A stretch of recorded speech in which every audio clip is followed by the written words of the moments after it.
ঈদের দিন সকালবেলা কি রান্না করলাম এটা নিয়ে থাকছে আমার আজকের ভিডিওটা। তো হ্যালো এভরিওয়ান, আসসালামু আলাইকুম। সবাই কেমন আছেন? আশা করি সবাই খুব ভালো আছেন।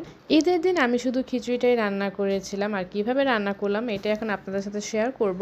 তো খিচুড়ি রান্না করার জন্য প্রথমে আমি কড়াইতে তেল গরম করে নিয়েছিলাম। এর মধ্যে এখন আমি গরম মশলা, পেঁয়াজ এগুলোকে ভালোভাবে ভেজে নিব। সাথে এখন আমি পরিমাণ মতো আদা রসুন বাটাও দিয়ে দিব। আর আমাদের মাংসের তরকারির মধ্যে একটু তেলটা বেশি হয়ে গিয়েছিল, এই জন্য এখান থেকে এখন আমি কিছু পরিমাণ তেল আমি খিচুড়ির মধ্যে দিয়ে দিব। আমি প্রায় 4 চামচের মতো মাংসের তেল দিয়ে দিয়েছিলাম খিচুড়ির মধ্যে, আর এই জন্য কিন্তু আগের থেকে এটা কালার হয়ে গিয়েছিল। তো সাথে এখন আমি হলুদের গুঁড়া, মরিচের গুঁড়ো, ধনিয়ার গুঁড়া সব কিছু একসাথে দিয়ে ভালোভাবে এটাকে এখন কিছুক্ষণ কষিয়ে নিব।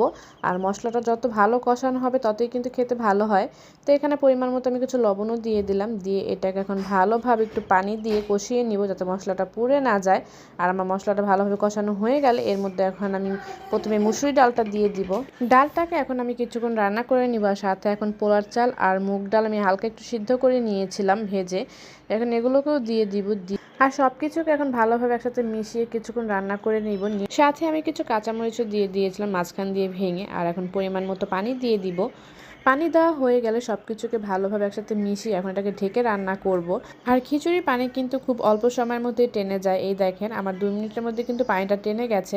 আর এখন চালটাকে আমি ভালোভাবে নেড়ে খিচুড়িটাকে দমে বসিয়ে দিব। আর দমে কিছুক্ষণ রান্না করার পর দেখেন এই তো আমার খিচুড়িটা কিন্তু এখন প্রায় হয়ে গেছে। আর এখন সব কিছু রান্না বাড়ার শেষে খাবার খাওয়ার পালা। আর আজকে খিচুড়ির সাথে খাওয়ার জন্য কিন্তু অনেক মজার মজার ভর্তা বানিয়েছিল। তো সবাই মিলে এখন একসাথে আমরা খেয়ে নিব। আর আপনারা ঈদের দিন কে কী রান্না করেছেন অবশ্যই আমাকে কমেন্ট করে জানিয়ে যাবেন। আর আজকের ভিডিওটা এ পর্যন্তই শেষ করলাম। আশা করি সবাই খুব ভালো থাকবেন। আল্লাহ হাফেজ।